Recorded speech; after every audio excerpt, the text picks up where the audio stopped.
What is up, guys? It is the Bluebloods here coming back at y'all with another episode of the 2 Minute Drill. These go up Monday through Friday right here on our YouTube channel. We had some processing issues last night with YouTube and our video got all corrupted, so it's coming a little late today.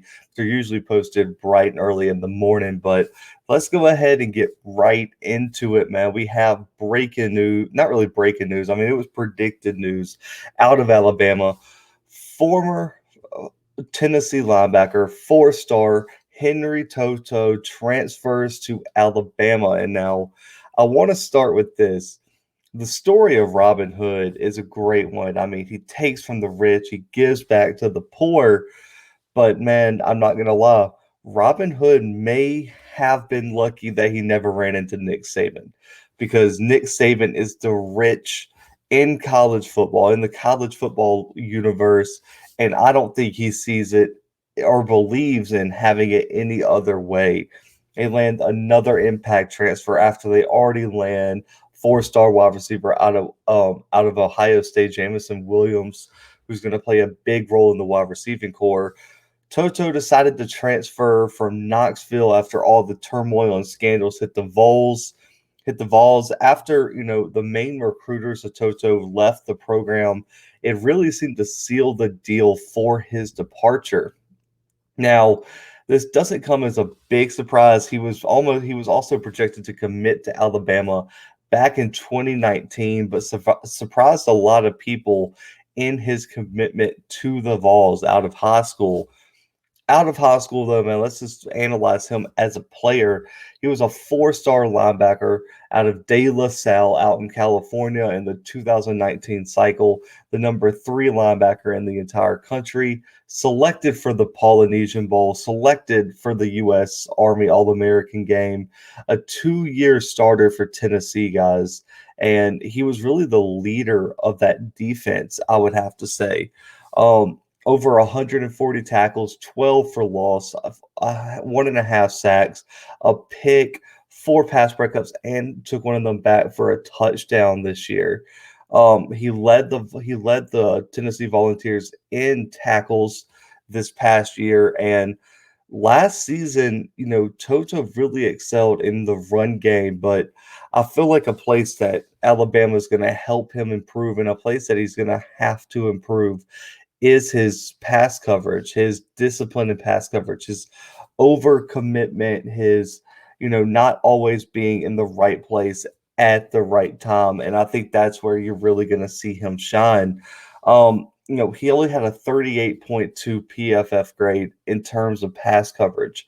I would like to see that a bit higher. I'm not going to lie, but I think overall he's still good. He graded at almost a 70 in terms of his run grade. So that's where he's really going to contribute to Alabama. They got some guys who can excel in pass coverage, but they're going to have that run stopping inside presence now with Toto. And I think that's really where he's going to bring a lot of value to the Crimson Tide. And when you look at the wide receiving room for the Crimson Tide, it now has more depth, in my opinion, than it has in multiple years.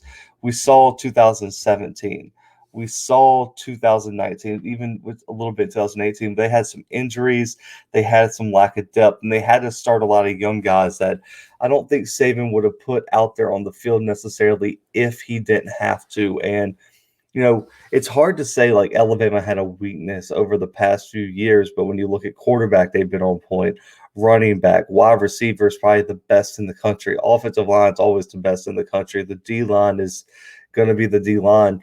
And the secondary is one of the most elite units in the country. And so if I had to pick a weakness, it would be linebacker just based on the lack of depth. But now they might have the most depth they've had in a long time.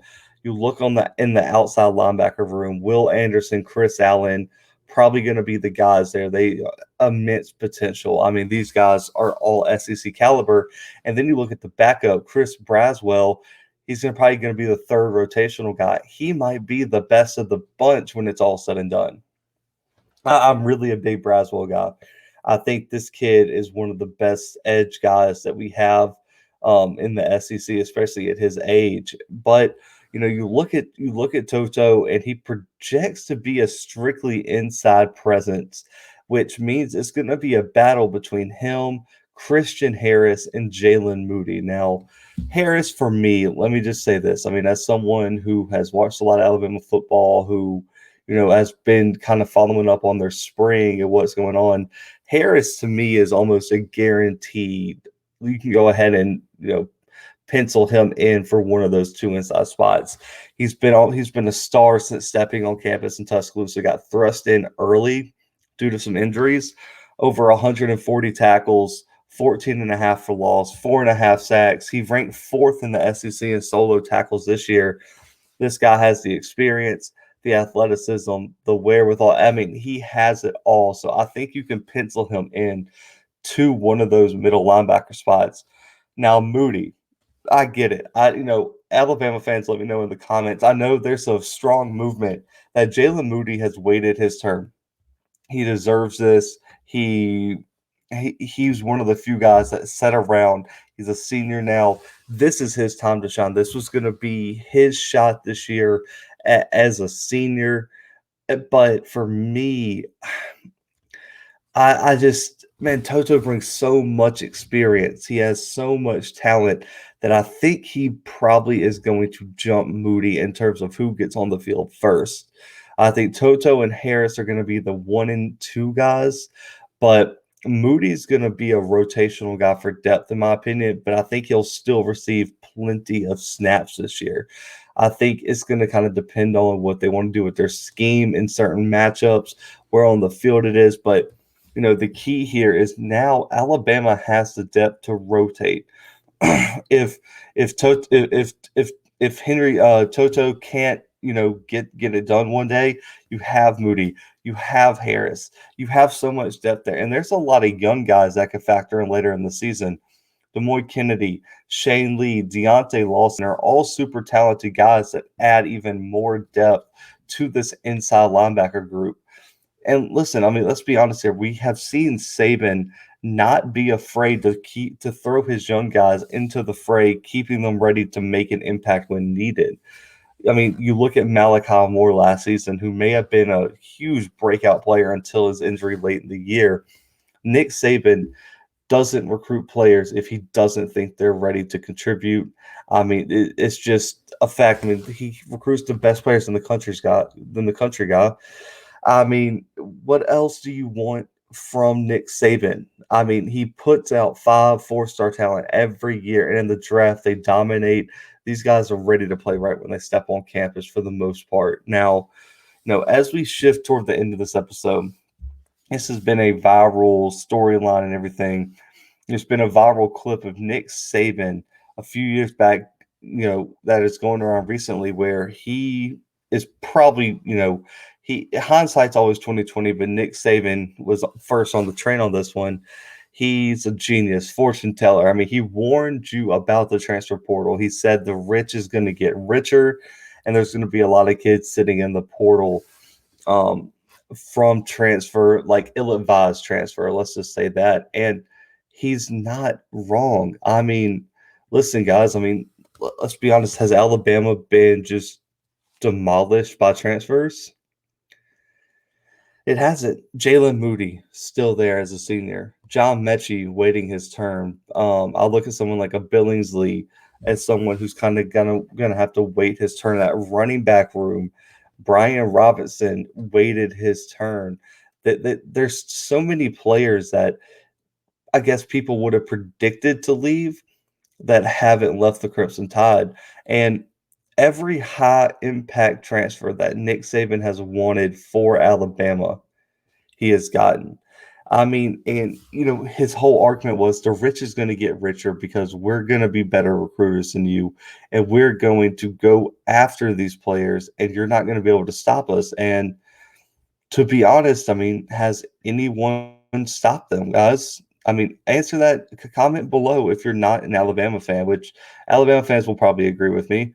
But who has stopped Alabama from just getting who they want?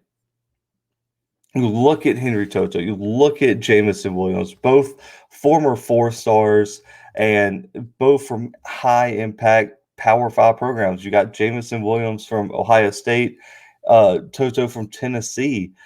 Those are both probably going to be instant impact guys for the Crimson Tide. I mean, in 2020, you look that they got Carl Tucker, a tight end from UNC, immediately eligible.